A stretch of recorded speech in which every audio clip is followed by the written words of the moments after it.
Hi, everybody. It's Dr. Laura with Connect My Brain. Thanks so much for tuning in.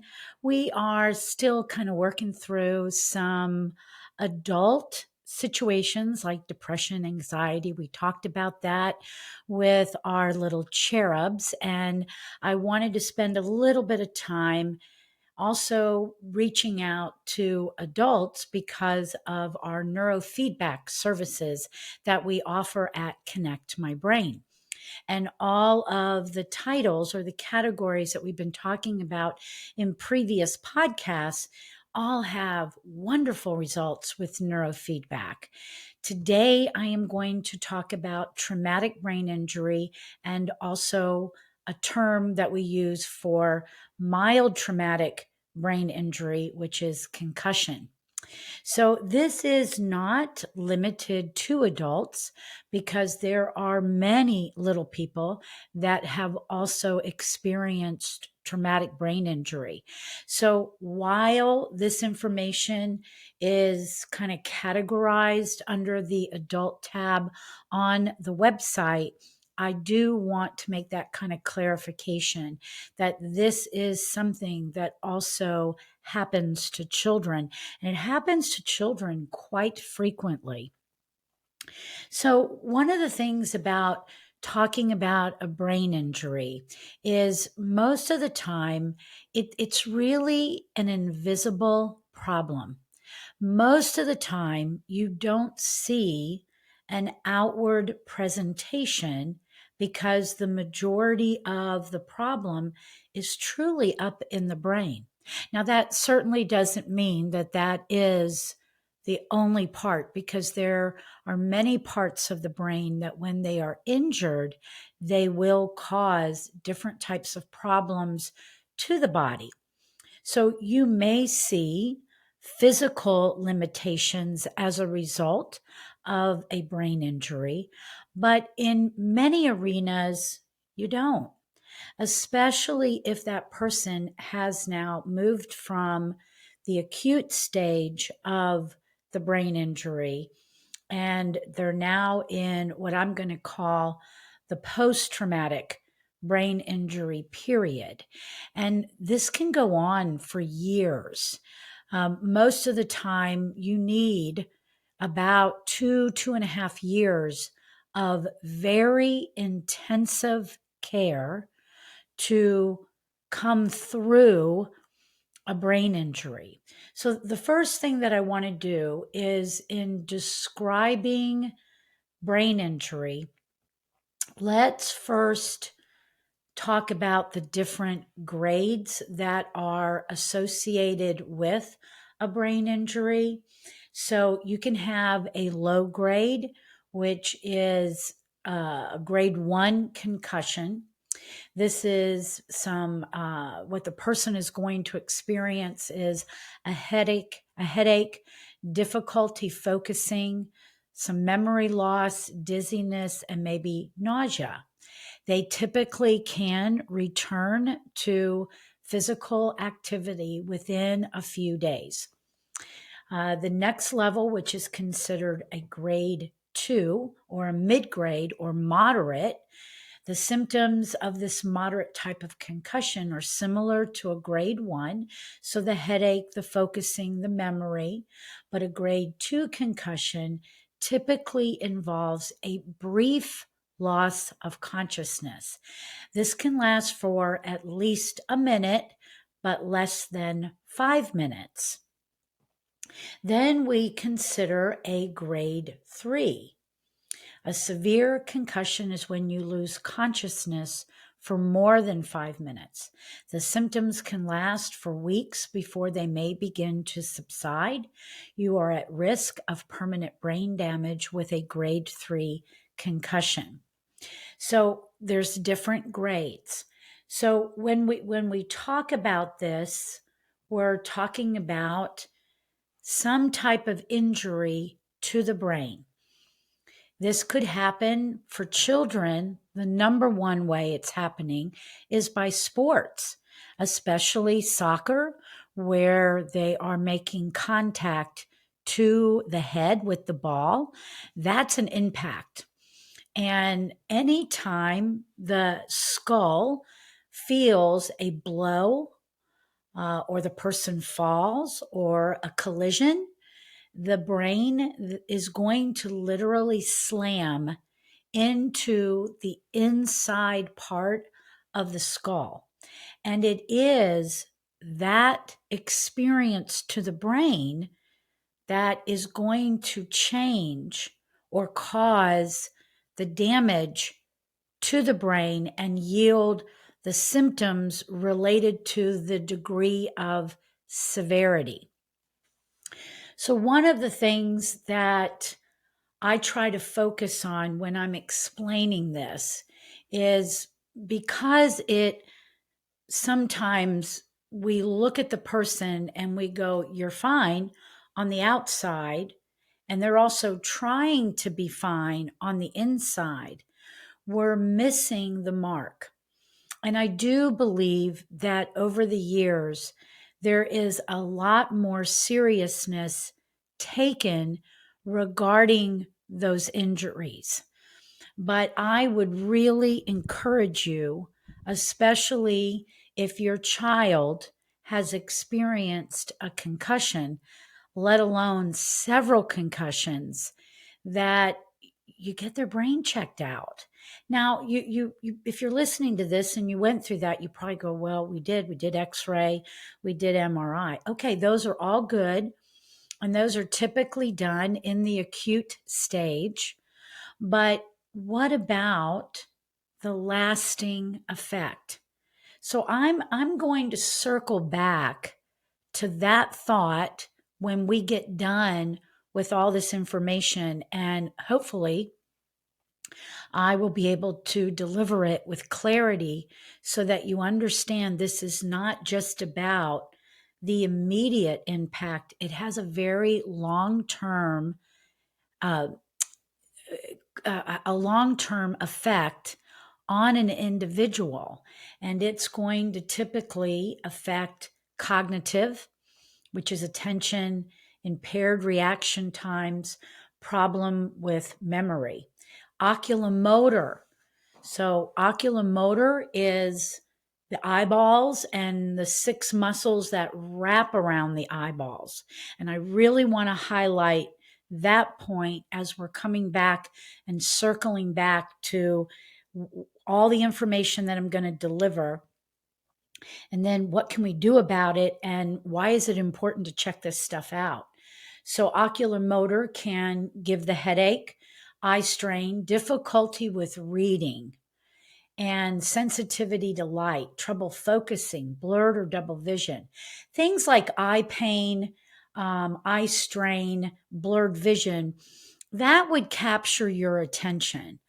But the difficulty with reading, that's a big one. The difficulty with attention, that's a big one because, as we've talked about with our children, especially with attention deficit or hyperactivity problems, we automatically kind of jump to that conclusion and we forget that there's neurology associated with brain function in order for people to do the things that we take for granted, like reading and writing. So again, I'm going to circle back to that. The headaches, that's kind of also, something that's very common with any type of concussion, traumatic brain injury, but also realizing headaches with nausea that are also associated with sensitivity to light, sound, or smell.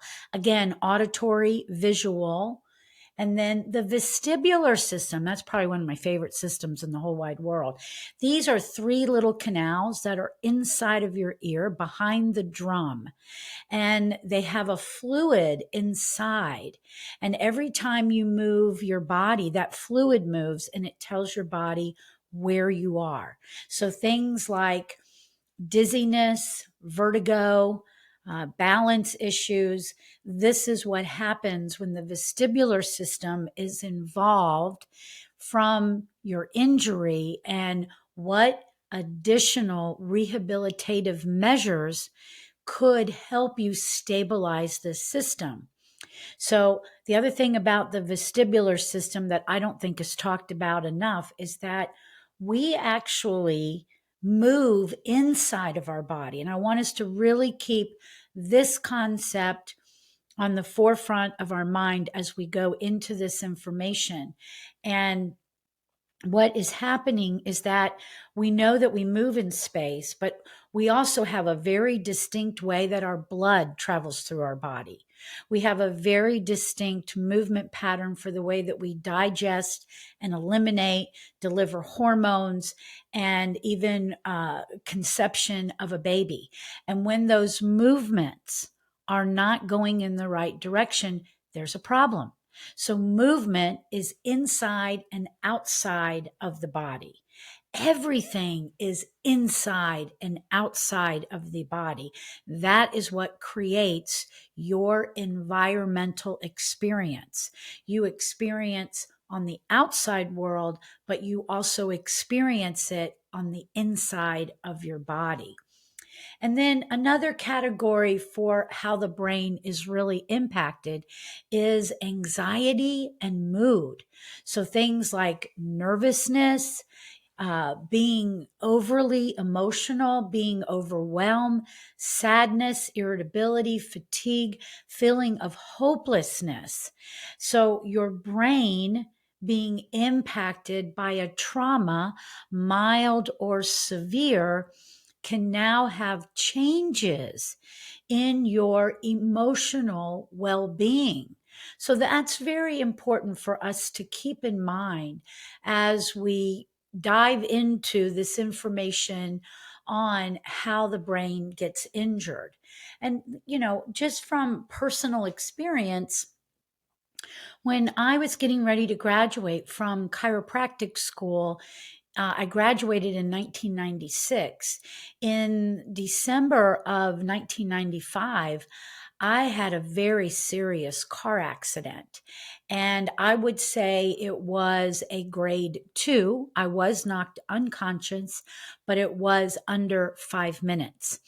And it was, at least I think it was under 5 minutes. I'm trying now to think about, well, the ambulance was already there. There was already a neck collar around my neck.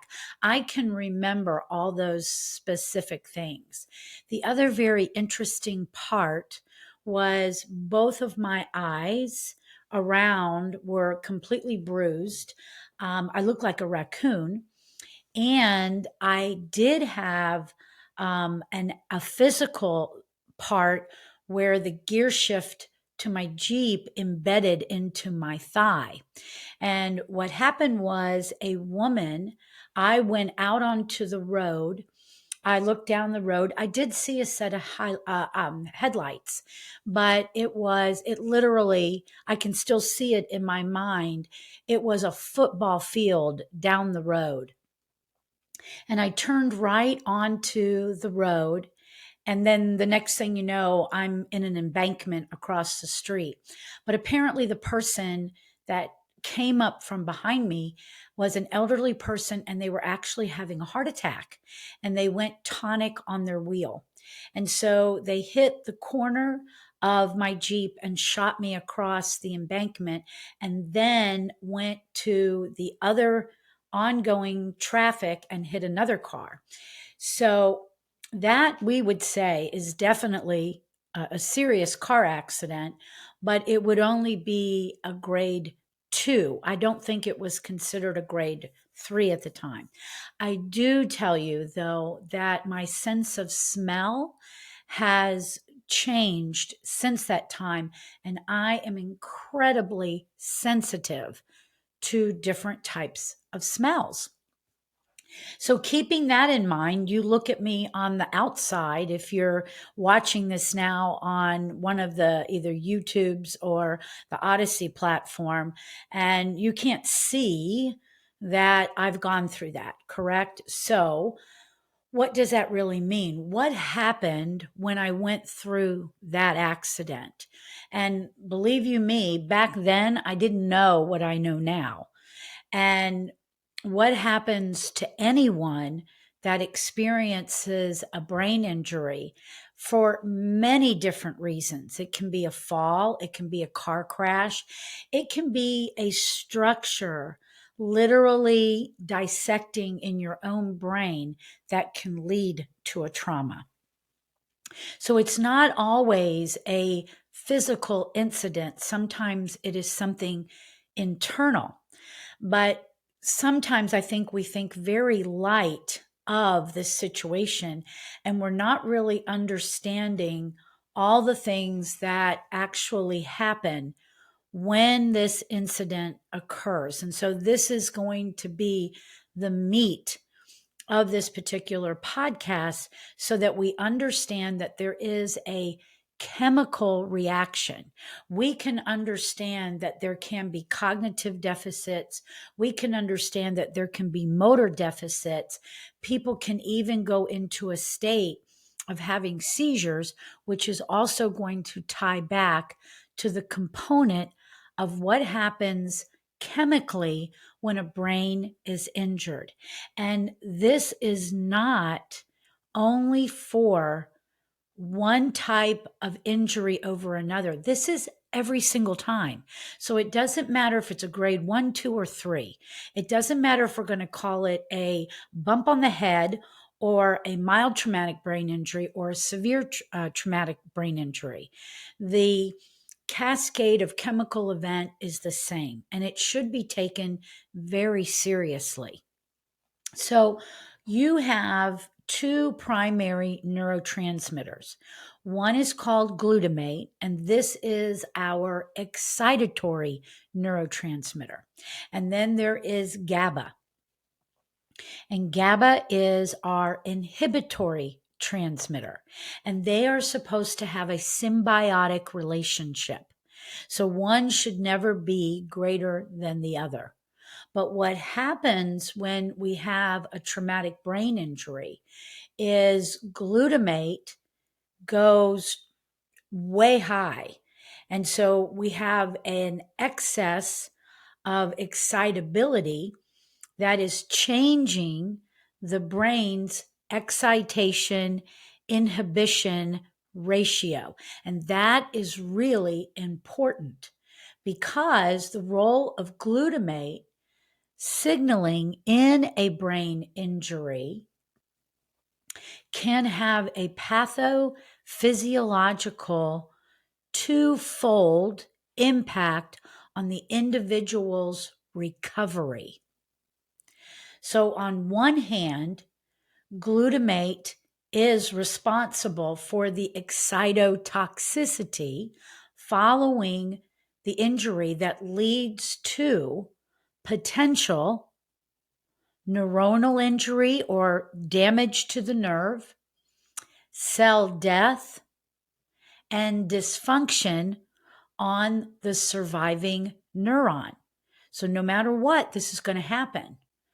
On the other hand, the twofold, the second part, is if there is a delayed disruption, meaning breaking that pattern of excitatory glutamate, it will change and create deficits that could be lifelong on cognitive and motor function. Okay, so let's say that again. We got two neurotransmitters. One excites the brain, and we it's normal. It's part of learning something new. But you also have to know how to put the brakes on things. And so GABA is our one that puts the brakes on things. Oftentimes with different people in the office, I'll say, this individual doesn't know how to put on the brakes. And so that too can be a reflection of too much excitatory toxicity going on in the brain. And this pattern has to be interrupted. If it's not interrupted, this is the mechanism that will lead to long-term changes in that person's brain. Unfortunately, I don't believe, and I've been around several people that have had traumatic brain injuries.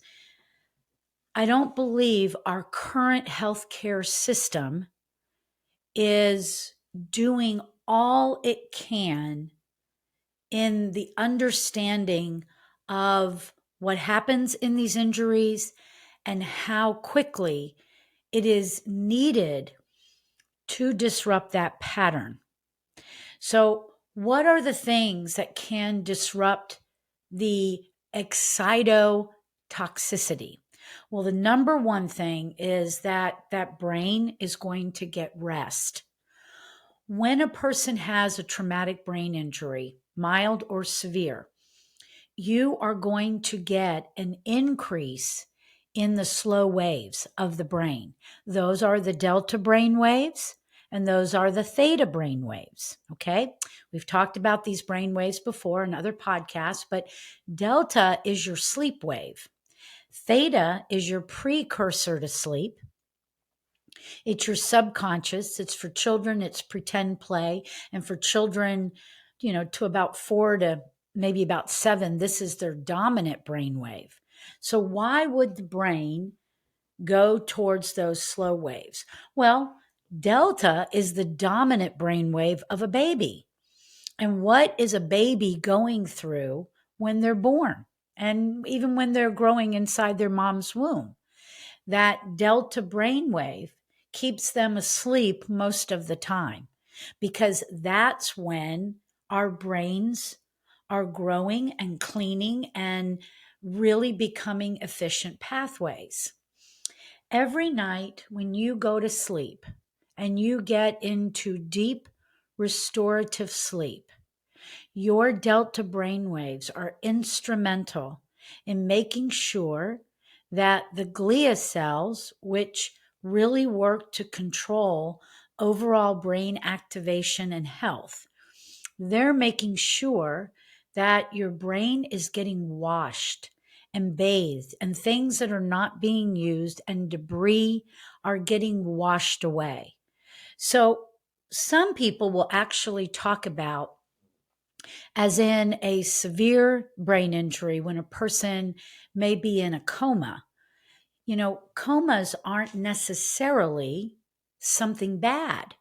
This, especially when there's individuals that come out of these comas, right?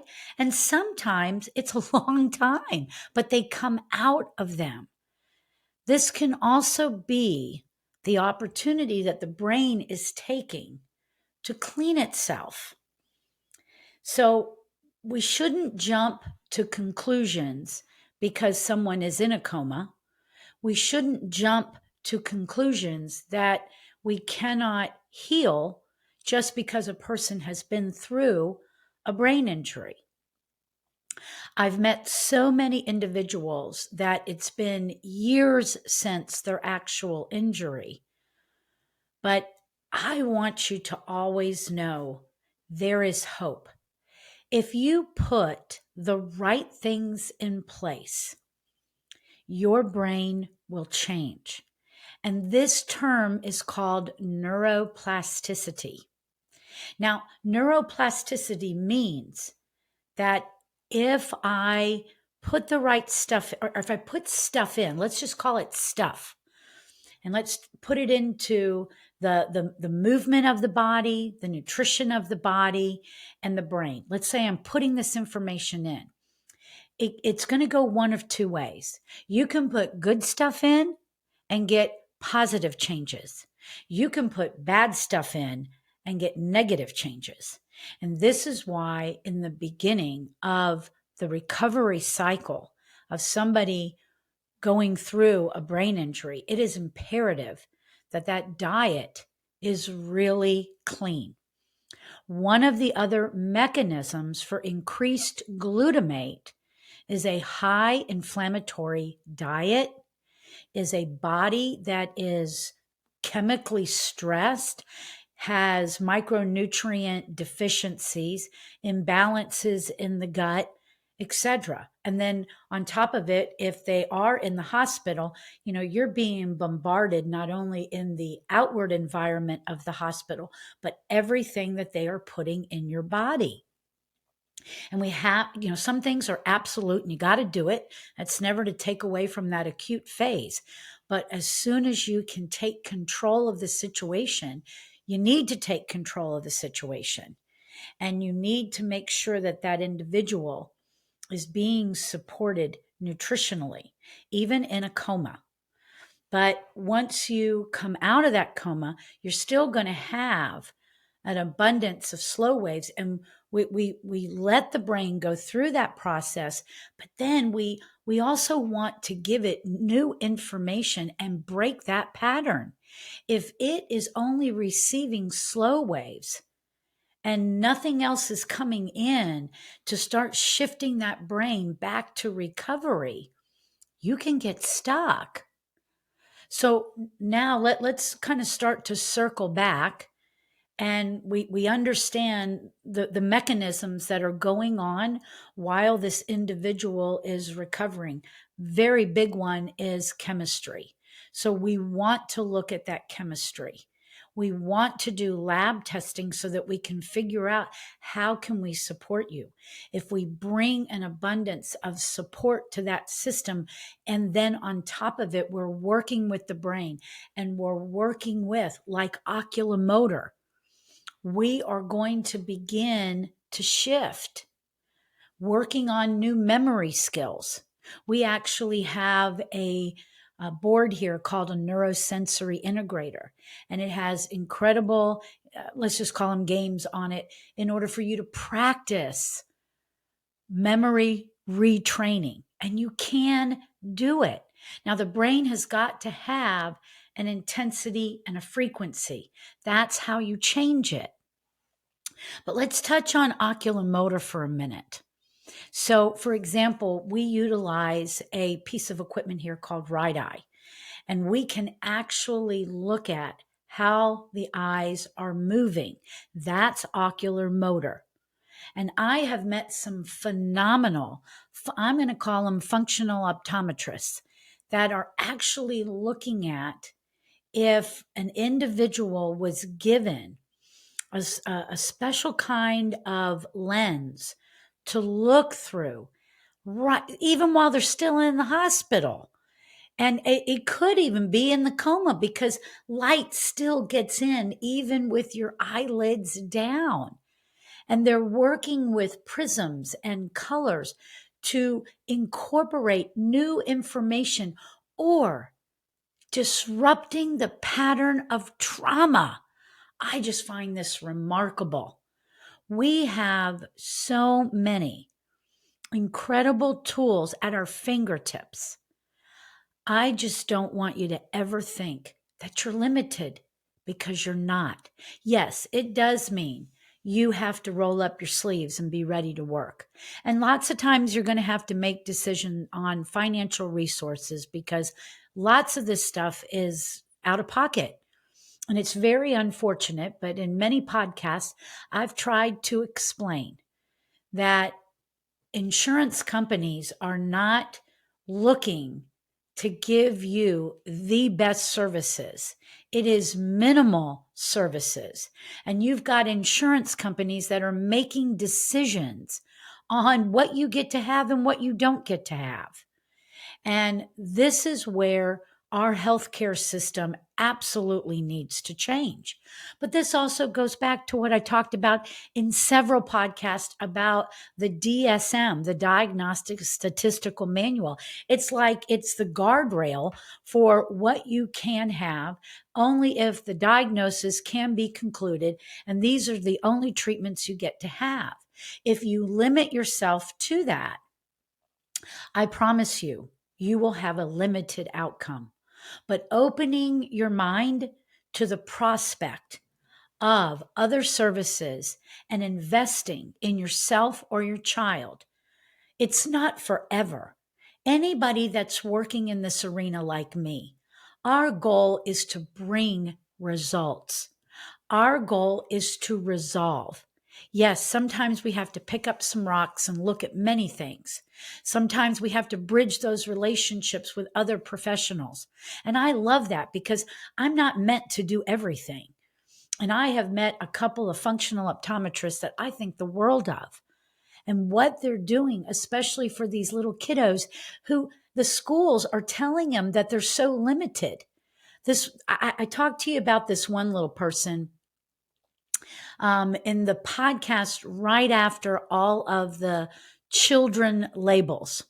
And this kid was very excited to go into a specialized class this year. And he hasn't even been at school for a couple of weeks. And he's already being told that he's behind and he's keeping the group from moving forward. Well, guess what? We had his eyes checked out. Not only can we see it on our right eye report, that's what made me go, let's get him to one of these functional optometrists. And his right eye and his left eye, they're not working the same.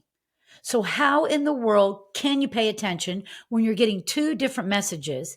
And how can you read if your eyeballs are acting differently from one side to the other? Don't settle for a label. Step outside of the box, and realize you can change. Your child can change. With a brain injury, what we can do here at Connect My Brain is we can do a QEEG brain map. We would be able to see where are the brain waves, how are they organized, are they over aroused, are they under aroused? Do you still have too much slow waves in the front of your brain? That would absolutely help you understand why you continue to feel brain fog. Let's say there is dysregulation in an area of the brain called the cingulate gyrus. This is a connecting area for both sides of the brain. When this is dysregulated, your emotions are all over the place and you really have trouble paying attention and you really have trouble trying to connect yourself to the rest of the world. Let's say that trauma impacted the right side of your brain. You could be in an over aroused state that literally is giving you this top down feeling of you just cannot regulate. You are anxious. You are not comfortable within your own skin, and you can't seem to get out of this type of overreaction to the environment, and you can't get off of a thought. You just stay permanently fixed on thoughts and you can't quiet your own brain. There are so many reasons why people feel the way they do. And boy, if you've had several of these concussions, they're accumulative and they're impacting either for the child the rest of their development, or for you as an adult, it's impacting your ability to go forward, to enjoy your future, to go after your hopes and dreams. And you don't have to stay stuck like that. In addition, I would recommend that let's do some functional labs. Let's see what's going on. Let's see, one, can you methylate? Meaning, do you have a gene that is literally locking you into a greater inflammatory state? That's changing how your neurotransmitters are actually working. Are you deficient in your micronutrients? If you are experiencing things inside of your chemistry, it is also feeding back to your brain. We have the gut brain axis, and what goes on in your body does impact your brain. Today's the day to draw the line in the sand and say no more. Get it checked out, find out what's going on, and see what working on your brain and working on your chemistry and working on your body, how it can change how you're feeling and how you're going to get to where you want to go. Thanks for tuning in. It's always a pleasure. Feel free to reach out. Go to connectmybrain.com. So many of you have given me some great feedback. We now have a search bar. You can type directly into that search bar Dr. Hanson's Guide to Developmental Milestones, and it will take you directly to the downloadable document. You can go listen to previous podcasts. You can go to the contact us and reach out to me. Be sure and check out that eSchool. We are developing so many new things. We really want to expand our connection to our community. So be looking for our new remote services that are there to really support our community, our world, one brain at a time. Be blessed.